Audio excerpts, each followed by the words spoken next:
ANMR ನ್ಯೂಸ್ಗೆ ಸ್ವಾಗತ. ಚಿಂತಾಮಣಿಯ ಹೆಸರಾಂತ ಡೆಕ್ಕನ್ ಆಸ್ಪತ್ರೆ. ನಮ್ಮಲ್ಲಿ ಜನರಲ್ ಮೆಡಿಸಿನ್, ಸಾಮಾನ್ಯ ಶಸ್ತ್ರಚಿಕಿತ್ಸೆ, ಅಡ್ವಾನ್ಸ್ಡ್ ಲ್ಯಾಪ್ರೋಸ್ಕೋಪಿಕ್ ಶಸ್ತ್ರಚಿಕಿತ್ಸೆ, ಗ್ಯಾಸ್ಟ್ರೋಎಂಟರಾಲಜಿ, ಮೂಳೆ ಚಿಕಿತ್ಸೆ, ಪ್ರಸೂತಿ ಮತ್ತು ಸ್ತ್ರೀರೋಗ ಶಾಸ್ತ್ರ, ಮಕ್ಕಳ ಚಿಕಿತ್ಸೆ, ದಂತ ಚಿಕಿತ್ಸೆ, ಕಿವಿ, ಮೂಗು ಮತ್ತು ಗಂಟಲು, ಮೂತ್ರಶಾಸ್ತ್ರ ಚಿಕಿತ್ಸೆ, ನರವಿಜ್ಞಾನ, ನಾಳಿಯ ಮತ್ತು ಎಂಡೋವ್ಯಾಸ್ಕ್ಯುಲರ್, ನೆಫ್ರಾಲಜಿ, ಡಯಾಲಿಸಿಸ್, ಬೌಲ್ ಚಿಕಿತ್ಸೆ, ರೇಡಿಯಾಲಜಿ, ಎಂಡೋಸ್ಕೋಪಿ ಲಭ್ಯ. ಸೌಲಭ್ಯಗಳು: general ward, private ward, twin sharing ward, day care, ತುರ್ತು ward, 3 modular OT, step down ICU, ಜೊತೆಗೆ ಪ್ರಮುಖ ವಿಮಾ ಕಂಪನಿಗಳೊಂದಿಗೆ ನಗದು ರಹಿತ ಸೇವೆ ಲಭ್ಯ. ಗಾಣಿಗರ ಕ್ಷೇಮಾಭಿವೃದ್ಧಿ ಸಂಘದಿಂದ ಪ್ರತಿಭಾ ಪುರಸ್ಕಾರ.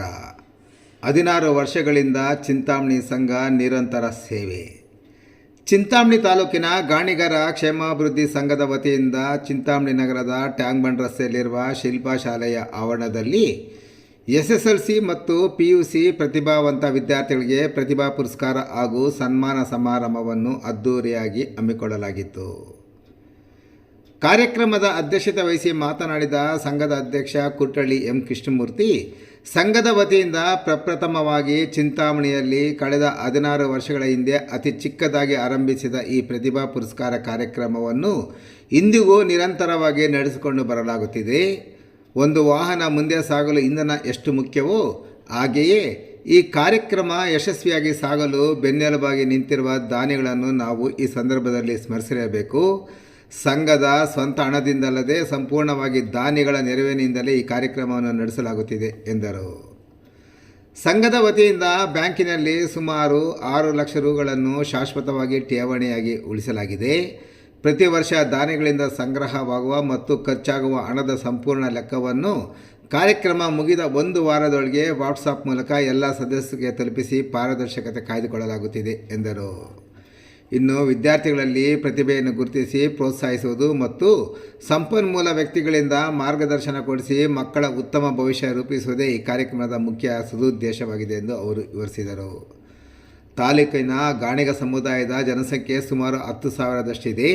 ಇಂದಿನ ಪರಿಸ್ಥಿತಿಯಲ್ಲಿ ಪೋಷಕರು ಕಷ್ಟಪಟ್ಟು ಮಕ್ಕಳನ್ನು ಓದಿಸಿ ದೊಡ್ಡ ಮಟ್ಟಕ್ಕೆ ಬೆಳೆಸಿ ನಂತರ ಬೇರೆ ನಗರ ಅಥವಾ ವಿದೇಶಗಳಿಗೆ ತೆರಳಿ ತಂದೆ ತಾಯಿಯನ್ನು ಮರೆಯುವ ಪ್ರವೃತ್ತಿ ಹೆಚ್ಚಾಗುತ್ತಿರುವುದು ಆತಂಕಕಾರಿ. ಮಕ್ಕಳು ಎಷ್ಟೇ ಎತ್ತರಕ್ಕೆ ಬೆಳೆದರೂ ಎತ್ತು ಹೊತ್ತು ಸಾಕಿ ಸರಿದ ತಂದೆ ತಾಯಿಯನ್ನು ಉಸಿರುವವರೆಗೆ ಸ್ಮರಿಸುವುದು ಪ್ರತಿಯೊಬ್ಬರ ಕರ್ತವ್ಯ ಎಂದು ವಿದ್ಯಾರ್ಥಿಗಳಿಗೆ ಕಿವಿಮಾತು ಹೇಳಿದರು. Ganiga health care support. ಸಮಾಜದ ಬಡ ಕುಟುಂಬಗಳಿಗೆ ವೈದ್ಯಕೀಯ ತುರ್ತು ಪರಿಸ್ಥಿತಿ ಮತ್ತು ಆರ್ಥಿಕ ಮುಗ್ಗಟ್ಟು ಎದುರಾದಾಗ ಯಾವುದೇ ನಿರೀಕ್ಷೆ ಇಲ್ಲದೆ ಸಹಾಯ ಮಾಡಲು ಗಾಣಿಗ ಹೆಲ್ತ್ ಕೇರ್ ಸಪೋರ್ಟ್ ಆರಂಭಿಸಲಾಗಿದೆ. ಸಮುದಾಯದ ಪ್ರತಿಯೊಬ್ಬ ಸದಸ್ಯರು ತಿಂಗಳಿಗೆ ರು200 ದೇಣಿಗೆ ನೀಡುವ ಮೂಲಕ ಈ ಸಹಾಯ ಹಸ್ತ ಚಾಚಬಹುದು. ಹೆಚ್ಚಿನ ವಿವರಗಳಿಗೆ ಸಂಘದ ಸದಸ್ಯರಾದ ಮಹೇಶ್, ರಘು, ನವೀನ್ ಮತ್ತು ನಿತಿನ್ ಅವರನ್ನು ಸಂಪರ್ಕಿಸಬಹುದು ಎಂದರು. ಶತಾಯುಷಿ ಕುಟುಂಬಕ್ಕೆ ಸನ್ಮಾನ ಹಾಗೂ ವಿದ್ಯಾರ್ಥಿಗಳಿಗೆ ಉಚಿತ ಪಾಸ್ ಘೋಷಣೆ. ಚಿಂತಾಮಣಿ ನಗರದ ಬಾಲಾಜಿ ಬಸ್ ಮಾಲೀಕರಾದ ಜೆ ವೆಂಕಟಾಚಲಯ್ಯರವರ 101ನೇ ವಯಸ್ಸಿನ ಸಂಭ್ರಮದ ಅಂಗವಾಗಿ ಅವರ ಪತ್ನಿ ಜಯಲಕ್ಷ್ಮಮ್ಮ ಅವರನ್ನು ಕಾರ್ಯಕ್ರಮದಲ್ಲಿ ಸನ್ಮಾನಿಸಿ ಗೌರವಿಸಲಾಯಿತು. ಈ ಸಂದರ್ಭದಲ್ಲಿ ಇವರ ಪುತ್ರ ಗೋಪಿನಾಥ್ ಮಾತನಾಡಿ, ಗಾಣಿಗ ಸಮುದಾಯದ ವಿದ್ಯಾರ್ಥಿಗಳು ಅನುಕೂಲಕ್ಕಾಗಿ ಬಾಲಾಜಿ ಬಸ್ ಮೂಲಕ ಉಚಿತ ಬಸ್ ಪಾಸ್ಗಳನ್ನು ವಿತರಿಸಲಾಗುತ್ತಿದ್ದು, ವಿದ್ಯಾರ್ಥಿಗಳು ಸದರಿ ಬಸ್ಸಿನಲ್ಲಿ ಪಾಸ್ ತೋರಿಸಿ ಶಾಲಾ ಕಾಲೇಜುಗಳಿಗೆ ಉಚಿತವಾಗಿ ಪ್ರಯಾಣಿಸಬಹುದು ಎಂದ ಅವರು, ಬಸ್ ಪಾಸ್ಗಾಗಿ ಸಂಘದ ಖಜಾಂಚಿಗಳಾದ ಎಲೆಕ್ಟ್ರಿಕ್ ಗುತ್ತಿಗೆದಾರರಾದ ಆಂಜನಪ್ಪರವರನ್ನು ಸಂಪರ್ಕಿಸುವಂತೆ ಕೋರಿದರು. ಇನ್ನು ಪ್ರತಿಭಾ ಪುರಸ್ಕಾರ ಕಾರ್ಯಕ್ರಮದಲ್ಲಿ ಸಂಘದ ಕಾರ್ಯದರ್ಶಿ ಕೆಆರ್ ನರಸಿಂಹಪ್ಪ, ಖಜಾಂಚಿ ಕೆಇಬಿ ಆಂಜನಪ್ಪ, ಮಾಜಿ ಕಾರ್ಯದರ್ಶಿ ಕೆವಿ ಸುಬ್ರಹ್ಮಣ್ಯಂ, ಚಿಕ್ಕಬಳ್ಳಾಪುರ ಹಾಲು ಒಕ್ಕೂಟದ ವ್ಯವಸ್ಥಾಪಕ ನಿರ್ದೇಶಕರಾದ ನಾಗೇಶ್, ಮಾಜಿ ನಗರಸಭೆ ಅಧ್ಯಕ್ಷ ವೆಂಕಟಸ್ವಾಮಿ, ರಘುನಾಥ್, ಎಲ್ಐಸಿ ನಾಗರಾಜ್ ಸೇರಿದಂತೆ ಸಂಘದ ಪದಾಧಿಕಾರಿಗಳು, ಸಮುದಾಯದ ಮುಖಂಡರು ಮತ್ತು ವಿದ್ಯಾರ್ಥಿಗಳು ಮತ್ತಿತರರು ಈ ಸಂದರ್ಭದಲ್ಲಿ ಹಾಜರಿದ್ದರು.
ಕಾರ್ಯಕ್ರಮ ಚಿಂತಾಮಣಿ ತಾಲೂಕು ಗಾಣಿಗರ ಕ್ಷೇಮಾಭಿವೃದ್ಧಿ ಸಂಘದ ವತಿಯಿಂದ ಇವತ್ತು ಹಮ್ಮಿಕೊಂಡಿದ್ದೇವೆ.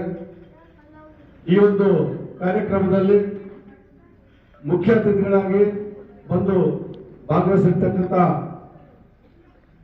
ಚಿಕ್ಕಬಳ್ಳಾಪುರ ಹಾಲು ಒಕ್ಕೂಟದ MD ನಾಗೇಶ್ ಅವರೇ, ಹಾಗೇನೆ ವೇದಿಕೆ ಮೇಲೆ ಆಸಕ್ತರಾಗಿರ್ತಂತ ಎಲ್ಲ ಗಣ್ಯರೇ, ನಮ್ಮ ಸಂಘದ ಎಲ್ಲ ನಿರ್ದೇಶಕರೇ, ನಮ್ಮ ಜನಾಂಗದ ಎಲ್ಲ ಹಿರಿಯ ಬಂಧುಗಳೇ ಹಾಗೂ ವಿದ್ಯಾರ್ಥಿನಿಯರೇ,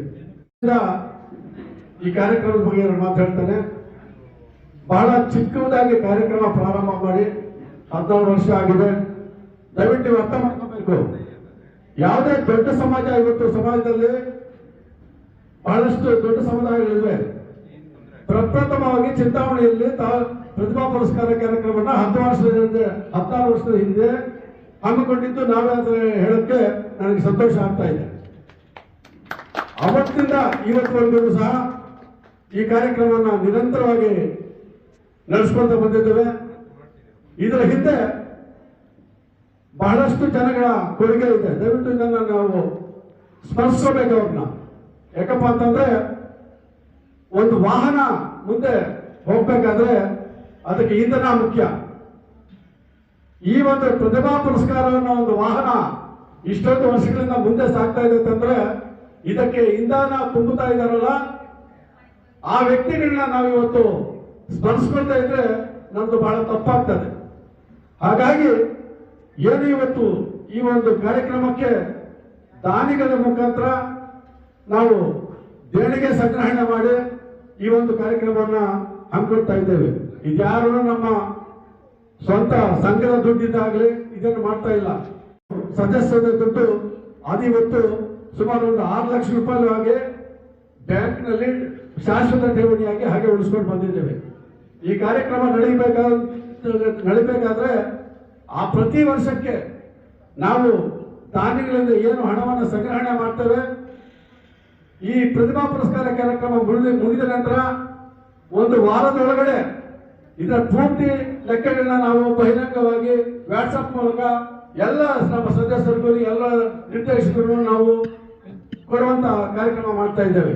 ಇಲ್ಲ ನಮ್ಮ ಸ್ವಂತಕ್ಕಾಗಿ ಯಾರು ಮಾಡ್ತಾ ಇಲ್ಲ, ನಮ್ಮ ಪ್ರತಿಭಾವಂತ ಮಕ್ಕಳನ್ನ ಗುರ್ತಿಸಿ ಅವ್ರಿಗೆ ಪ್ರೋತ್ಸಾಹ ನೀಡೋದಕ್ಕೆ ಮತ್ತು ಇಲ್ಲಿ ಒಬ್ಬ ರಿಸೋರ್ಸ್ ಪರ್ಸನ್ಸ್ ಅನ್ನ ಕರೆಸಿ ಅವರಿಗೆ ಮಾರ್ಗದರ್ಶನ ನೀಡಿ ಅವರ ಉತ್ತಮ ಒಂದು ಬೆಳವಣಿಗೆಗೆ ಸಹಕಾರಿಯಾಗಲಿ ಅನ್ನೋ ಒಂದು ಸದುದ್ದೇಶದಿಂದ ನಾವು ಈ ಕಾರ್ಯಕ್ರಮವನ್ನ ಹಮ್ಮಿಕೊಳ್ತಾ ಇದ್ದೇವೆ. ಬಂಧುಗಳೇ, ಚಿಂತಾಮಣಿ ತಾಲೂಕಿನಲ್ಲಿ ನಮ್ಮದು ಗಾಣಿಗ ಸಮುದಾಯದ ಜನಸಂಖ್ಯೆ ಸುಮಾರು 10,000ದಷ್ಟಿದೆ ಅಂತ ಹೇಳ್ಬಿಟ್ಟು ಒಂದು ಅಂಕಿಅಂಶದ ಪ್ರಕಾರ ಗೊತ್ತಾಗ್ತಾ ಇದೆ.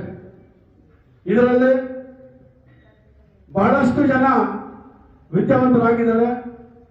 ಆದ್ರೂ ಎಲ್ಲೋ ಒಂದ್ ಕಡೆ ನಮಗೆ ಕೊರತೆ ಇದೆ. ಇಲ್ಲಿ ಏನು ನಾವು ಇವತ್ತಿನ ಪರಿಸ್ಥಿತಿ ಹೇಗಾಗೈತೆ ಅಂತಂದ್ರೆ, ತಂದೆ ತಾಯಿಗಳು ಎಷ್ಟೋ ಕಷ್ಟಪಟ್ಟು ತಮ್ಮ ಮಕ್ಕಳನ್ನ ಬೆಳೆಸಿ ವಿದ್ಯಾವಂತರನ್ನಾಗಿ ಮಾಡಿ ಅವರು ಉನ್ನತ ವ್ಯಾಸಂಗ ಪಡೆದು ಬೇರೆ ದೊಡ್ಡ ದೊಡ್ಡ ನಗರಗಳಲ್ಲಿ ವಾಸ ಮಾಡಿ ಬೇರೆ ದೇಶಗಳಲ್ಲಿಯೂ ಸಹ ವಾಸ ಮಾಡಿ ಕೊನೆಗೆ ತಂದೆ ತಾಯಿಗಳನ್ನ ಮರೆಯುವಂತ ಒಂದು ಪರಿಸ್ಥಿತಿ ಇವತ್ತು ಉದ್ಭವ ಆಗಿದೆ. ದಯವಿಟ್ಟು ಅರ್ಥ ಮಾಡಿಕೊಳ್ಳಿ ಮಕ್ಕಳೇ, ನೀವು ಎಷ್ಟೇ ಬೆಳೆದ್ರೂ ಸಹ ಭೂಮಿ ಮೇಲೇ ಇರಬೇಕು. ಎಷ್ಟು ಎತ್ತರಕ್ಕೆ ಬೆಳೆದ್ರು ಭೂಮಿಯಲ್ಲೇ ಓಡಾಡಬೇಕು. ಹೆತ್ತು ಹೊತ್ತು ವಿದ್ಯಾಭ್ಯಾಸ ಕೊಡಿಸಿ ನಿಮ್ಮನ್ನು ಉನ್ನತ ಸ್ಥಾನಕ್ಕೆ ಕಳಿಸಿದ್ದಾರೋ ಅವರನ್ನ ನೀವು ಕೊನೆಯವರೆಗೂ ಉಸಿರಿರೋವರೆಗೂ ನೀವು ನೆಳಿಬೇಕಾದಂತ ಒಂದು ಕರ್ತವ್ಯ ನಿಮ್ಮ ಮೇಲೆ ಮಕ್ಕಳೇ. ಹಾಗಾಗಿ ಅದನ್ನು ನೀವು ದಯವಿಟ್ಟು ನಿಮ್ಮ ಜೀವನದಲ್ಲಿ ಅಳವಡಿಸ್ಕೋಬೇಕು. ಮತ್ತೆ ಏನು ಇವತ್ತು ಈ ಕಾರ್ಯಕ್ರಮ ನಡೀತಾ ಇದೆ, ಈ ಕಾರ್ಯಕ್ರಮದಲ್ಲಿ ನೀವೆಲ್ಲ ಬಂದು ಭಾಗವಹಿಸಿದ್ದೀರಾ. ನಿಮ್ಗೆಲ್ರಿಗೂ ಸಹ ದೇವರು ಒಳ್ಳೇದು ಮಾಡಲಿ. ಇನ್ನು ಹೆಚ್ಚಿಗೆ ನಾನು ಮಾತಾಡೋದೇನಿಲ್ಲ. ಇನ್ನೊಂದು ವಿಷಯ, ಏನಿವತ್ತು ಗುರುಸ್ಥಾನ ಇರಲಿಲ್ಲ, ಆ ಗುರುಸ್ಥಾನವನ್ನ ತುಂಬಿರ್ತಕ್ಕಂಥ ವ್ಯಕ್ತಿ ಪೂರ್ಣಾನಂದ ಸ್ವಾಮೀಜಿಯವರು. ಯಾಕೆ ಮಾತು ಹೇಳ್ತಾ ಇದ್ದಾರೆ ಅಂತಂದ್ರೆ, ಪ್ರಪಂಚದಲ್ಲಿ ಇವತ್ತಿನ ಸಮಾಜದಲ್ಲಿ ಎಂಥ ಸಣ್ಣ ಒಂದು ಸಮುದಾಯಕ್ಕೂ ಸಹ ಅವರದೇ ಆದಂಥ ಗುರುಗಳು, ಗುರು ಪರಂಪರೆ, ಅವ್ರಿಗೊಬ್ಬ ವ್ಯಕ್ತಿ ಗುರುಸ್ಥಾನದಲ್ಲಿ ಇರುವಂಥ ಒಬ್ಬ ವ್ಯಕ್ತಿ ಇರ್ತಾರೆ. ಹಾಗಾಗಿ ನಮ್ಮ ಅದೃಷ್ಟವೋ ದುರದೃಷ್ಟವೋ ಗೊತ್ತಾಗಿಲ್ಲ, ಇಷ್ಟೊಂದು ಅನಾದಿ ಕಾಲದಿಂದ ನಮಗೆ ಇರ್ತಂತ ಒಂದು ಚರಿತ್ರೆ ಸಹ ನಮ್ಮ ಗಾಡಿ ಜನಾಂಗಕ್ಕಿದೆ. ಆದರೂ ಸಹ ನಮ್ಮ ಜನಾಂಗಕ್ಕೆ ಒಂದು ಮಠ ಆಗಲಿ ಒಂದು ಗುರುಗಳಾಗಲಿ ಇರಲಿಲ್ಲ. ಆದ್ದರಿಂದ ಈ ಹಿಂದಿನ ಪೂರ್ವಾಶ್ರಮದ ಮಾಜಿ MLC ಅವರು ಹಾಗೂ ಅವರು ಸಚಿವರು ಸಹ ಆಗಿದ್ದು, ಕೋಆಪರೇಟಿವ್ ಸಚಿವರು ಸಹ ಆಗಿದ್ರು. BJ ಪುಟ್ಟಸ್ವಾಮಿ ಅವರು ಆಗಿನ ಯಡಿಯೂರಪ್ಪನವರ ಸರ್ಕಾರದಲ್ಲಿ ಅವರ ಶ್ರಮ ಹಾಕಿ ನಗರೂರು ನೆಲಮಂಗಲ ಹತ್ರ 10 ಎಕರೆ ಜಮೀನನ್ನ ನಮ್ಮ ಜನಾಂಗಕ್ಕೆ ಮೀಸಲಿಸಿಕೊಂಡಿದ್ದಾರೆ. ಶ್ರಮ ಬಹಳಷ್ಟಿದೆ. ಅವರು ನಮ್ಮ ಜನಾಂಗಕ್ಕಾಗಿ ಅಲ್ಲಿ ಮಠವನ್ನು ಸ್ಥಾಪನೆ ಮಾಡಿದ್ದಾರೆ, ವಿದ್ಯಾರ್ಥಿ ನಿಲಯ ಸ್ಥಾಪನೆ ಮಾಡಿದ್ದಾರೆ, ಚೌಲ್ಟ್ರಿ ಕಟ್ಟಿದ್ದಾರೆ. ಅವ್ರು ಯಾವುದಕ್ಕೂ ಸಹ ಅವರು ಸ್ವಂತಕ್ಕಾಗೇನು ಮಾಡಿಲ್ಲ, ನಮ್ಮ ಜನಾಂಗಕ್ಕಾಗಿ ಮಾಡಿದ್ದಾರೆ. ನಮ್ಮ ಗಾಡಿಗಳ ಏಳಿಗೆ ನನ್ನ ಮುಖ್ಯ ಅಂತ ಹೇಳ್ಬಿಟ್ಟು ಘೋಷಣೆ ಮಾಡಿ ಅವರು ಈ ಒಂದು ಗುರುಸ್ಥಾನವನ್ನು ಅಲಂಕರಿಸಿ ನಮ್ಮ ಜನಾಂಗಕ್ಕೆ ಒಳ್ಳೆ ಒಂದು ಕಾರ್ಯಕ್ರಮಗಳನ್ನು ನೀಡ್ತಾ ಬಂದಿದ್ದಾರೆ. ಅವರಿಗೆ ನಮ್ಮ ಚಿಂತಾಮಣಿ ತಾಲೂಕು ಗಾಣಿಗಳ ಕ್ಷೇಮಾಭಿವೃದ್ಧಿ ಸಂಘದ ವತಿಯಿಂದ ಅನಂತ ನಮಸ್ಕಾರಗಳನ್ನು ತಿಳಿಸಲಿಕ್ಕೆ ಸಭಾಪೂರ್ವಕವಾಗಿ ನಾನು ಸಂತೋಷ ಆಗ್ತಾ ಇದೆ. ಇವತ್ತು ಏನು ನೀವು ಪ್ರತಿಭಾ ಪುರಸ್ಕಾರ ನಮ್ಮ ಚಿಂತಾಮಣಿ ತಾಲೂಕಿನಲ್ಲಿ ಪಡೆದಿದ್ದೀರಾ, ಇದೇ ಮಕ್ಕಳಲ್ಲಿ ಸುಮಾರು ಒಂದು 50 ಜನ ಮಕ್ಕಳು ನೀವೆಲ್ಲರೂ ಹೋಗಿದ್ದೀರಲ್ವಾ?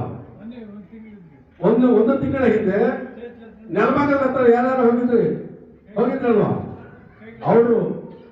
ಅವರು ಸಹ ಇದೇ ರೀತಿಯಾಗಿ ಪ್ರತಿ ವರ್ಷ ಪ್ರತಿಭಾ ಪುರಸ್ಕಾರವನ್ನ ಹಮ್ಮಿಕೊಳ್ತಾ ಬಂದಿದ್ದಾರೆ. ಆ ಮಠವನ್ನು ಸಹ ಅದನ್ನು ಉಳಿಸಿ ಬೆಳೆಸ್ಕೊಳ್ಬೇಕಂತ ಜವಾಬ್ದಾರಿ ನಮ್ಮ ಮೇಲಿದೆ. ಯಾಕಂತಂದ್ರೆ ನಾವು ಜನಾಂಗದವರು ಆ ಮಠ ನಮ್ಮದು ಅಂತ ಹೇಳ್ಬಿಟ್ಟು ನಾವು ಯಾವತ್ತೂ ಅದನ್ನ ನಾವು ಸ್ವೀಕರಿಸ್ತೇವೋ ಅದು ಉಳಿದು ಬೆಳೆಯೋದಕ್ಕೆ ಒಂದು ದಾರಿ ಆಗ್ತದೆ ಬಂಧುಗಳು. ಹಾಗಾಗಿ ಆ ಮಠದ ವಿಷಯವಾಗಿ ನಾವು ಸ್ವಲ್ಪ ಆಸಕ್ತಿ ವಹಿಸಿ ಅದನ್ನು ಬೆಳವಣಿಗೆಗೆ ನೀವೆಲ್ಲರೂ ಸಹಕರಿಸಬೇಕಂತ ಹೇಳ್ಬಿಟ್ಟು ನಾನು ನಿಮ್ಮಲ್ಲಿ ಮನವಿ ಮಾಡ್ತಾ ಇದ್ದೇನೆ. ಪ್ರೋತ್ಸಾಹ ಧನ ಪಡ್ಕೊಂಡು ಇವತ್ತು ಅನೇಕರು ವೈದ್ಯರಾಗಿದ್ದಾರೆ, ಇಂಜಿನಿಯರ್ಗಳಾಗಿದ್ದಾರೆ, ಬಹಳಷ್ಟು ಜನ ವಿದ್ಯಾವಂತರಾಗಿದ್ದಾರೆ, ಉನ್ನತ ಸ್ಥಾನಗಳಲ್ಲಿ ಅಲಂಕರಿಸಿದ್ದಾರೆ. ಹಾಗೇನೆ ನೀವು ಸಹ ಆ ಒಂದು ಉನ್ನತ ಸ್ಥಾನಕ್ಕೆ ಏರಬೇಕು, ಒಳ್ಳೆ ಹೆಸರನ್ನು ಗಳಿಸಬೇಕು. ನಿಮ್ಮ ತಂದೆ ತಾಯಿಗಳಿಗೆ, ನಿಮ್ಮ ಹುಟ್ಟಿದ ಊರಿಗೆ, ನಿಮ್ಮ ಹುಟ್ಟಿದ ತಾಲೂಕಿಗೆ ಮತ್ತು ಜನಾಂಗಕ್ಕೆ ಒಳ್ಳೆ ಹೆಸರು ತಂದು ಇಂಥ ಒಂದು ಕಾರ್ಯಕ್ರಮದಲ್ಲಿ ನೀವು ಸಹ ಪ್ರೋತ್ಸಾಹ ನೀಡಬೇಕಂತ ಹೇಳ್ಕೊಂತ ನಾನು ತಿಂಗಳಿಗೆ ಬರೀ 200 ರೂಪಾಯಿ ಕಟ್ಟೋಬೇಕಂದ್ರೆ ನೀವು ಸದಸ್ಯರಾಗಬಹುದು. ಅವ್ರು 4 ಜನ ಸೇರಿ ಬನ್ನಿ, ಇವರು ಬರೀ 4 ಜನ ಈ ಒಂದು ಸಂಸ್ಥೆಯನ್ನ ಹುಟ್ಟಾಕಿದ್ದಾರೆ. ಇದರಲ್ಲಿ ಪಾಲ್ದಾರರಾಗಬೇಕಾದ್ರೆ ನೀವು ತಮ್ಮ ಹೆಸರನ್ನು ನೋಂದಾಯಿಸಿಕೊಂಡು ತಿಂಗಳಿಗೆ ಬರೀ 200 ರೂಪಾಯಿ ನೀವು ಕೊಡಬೇಕಾಗ್ತದೆ. ಅಂದ್ರೆ ಇದನ್ನ ಶಾಶ್ವತವಾಗಿ ನೀವು ಕೊಡ್ಕೊಂಡು ಹೋಗ್ಬೇಕಾಗ್ತದೆ. ಈ ಒಂದು ನೀವು ಏನು ಕಟ್ತೀರ ತಿಂಗಳಿಗೆ 200 ರೂಪಾಯಿ, ಇದು ಅದ್ರ ಠೇವಣಿಯಾಗಿ ಉಳಿದಿರ್ತದೆ. ಇವಾಗ 80 ಜನ ಸದಸ್ಯರು ಇದರಲ್ಲಿ ಈಗಾಗಲೇ ನೋಂದಣಿ ಮಾಡ್ಕೊಂಡಿದ್ದಾರೆ. ಮುಂದೆ ನಿಮ್ಮಂತವ್ರ ಸಹಕಾರದಿಂದ ಈ ಸಮಸ್ಯೆಯನ್ನು ಸಹ ಬೆಳೀಬೇಕು ಬಹಳಷ್ಟು. ಯಾಕಂದ್ರೆ ಇವತ್ತಿನ ದಿನಗಳಲ್ಲಿ ಆರೋಗ್ಯ ಅನ್ನೋದು ಬಹಳ ಮುಖ್ಯ ಆಗ್ತದೆ. ಆರೋಗ್ಯ ಹದಗೆಟ್ಟಾಗ ಬಹಳಷ್ಟು ಜನರಿಗೆ ಈಗಿನ ಒಂದು ಕಾರ್ಪೊರೇಟ್ ವ್ಯವಸ್ಥೆಯಲ್ಲಿ ನಾವು ಉತ್ತಮ ಆರೋಗ್ಯ ಪಡ್ಕೋಬೇಕಾದ್ರೆ ಬಹಳಷ್ಟು ಖರ್ಚಾಗುವಂತ ಒಂದು ಪರಿಸ್ಥಿತಿ ಆಗಿದೆ. ಆದ್ರಿಂದ ಇಂಥ ಒಂದು ಸಂಸ್ಥೆಯಲ್ಲಿ ನೀವು ಪಾಲ್ದಾರರಾಗಿ ಮತ್ತೆ ಆ ಸಂಸ್ಥೆಯ ಲಾಭವನ್ನು ಸಹ ನೀವು ಪಡ್ಕೋಬಹುದು. ಆ ಲಾಭವನ್ನು ಪಡ್ಕೋಬೇಕಾದ್ರೆ ಅದಕ್ಕೊಂದು ಅವರು ಗಮನ ಮಾಡ್ಕೊಂಡಿರ್ತಾರೆ. ನೀವು ಆ ಒಂದು ಸಂಸ್ಥೆಗೆ ಅರ್ಜಿ ಹಾಕೊಂಡು ನಮಗಿಂತ ತೊಂದರೆ ಆಗಿದೆ, ಇಂಥ ಹಾಸ್ಪಿಟಲ್ ನಾವು ಇದ್ದೇವೆ ಅಂತ ಹೇಳ್ಬಿಟ್ಟು ಅವ್ರಿಗೆ ಮಾಹಿತಿ ಒದಗಿಸಿದ್ರೆ ಇದೆಲ್ಲ ನಿಮಗೆ ಯಾರೇ ಅರ್ಜಿ ಹಾಕ್ಬೇಕಾದ್ರೂ ನೀವು ತಾವು ಬಂದು ಅರ್ಜಿ ಬರೆದು ಹಾಕುವಂತ ಪರಿಸ್ಥಿತಿ ಏನಿಲ್ಲ. ಆ ಸಂಸ್ಥೆ ಹೆಸರಿನಲ್ಲಿ ನೀವು ವೆಬ್ಸೈಟ್ಗೆ ಹೋಗ್ಬಿಟ್ಟು ನೀವು ಆನ್ಲೈನ್ ಹೋದ್ರೆ ನಿಮ್ಗೆ ಅದ್ರ ವಿವರಣೆ ಬರ್ತದೆ. ಅದೇ ರೀತಿಯಾಗಿ ನೀವು ವೆಬ್ಸೈಟ್ ಅಲ್ಲಿ ನೀವು ನಿಮ್ಮ ಒಂದು ದಾಖಲೆಗಳನ್ನು ಒದಗಿಸಿದ್ರೆ ಅದಕ್ಕೆ ಮತ್ತೆ ವಾಪಸ್ ಅವರು ಏನ್ ರೀತಿ ನಾವು ಸಪೋರ್ಟ್ ಮಾಡ್ತೀವಿ ಅಂತ ಒಂದು ಉತ್ತರವನ್ನು ಸಹ ನಿಮಗೆ ಒದಗಿಸ್ತಾರೆ.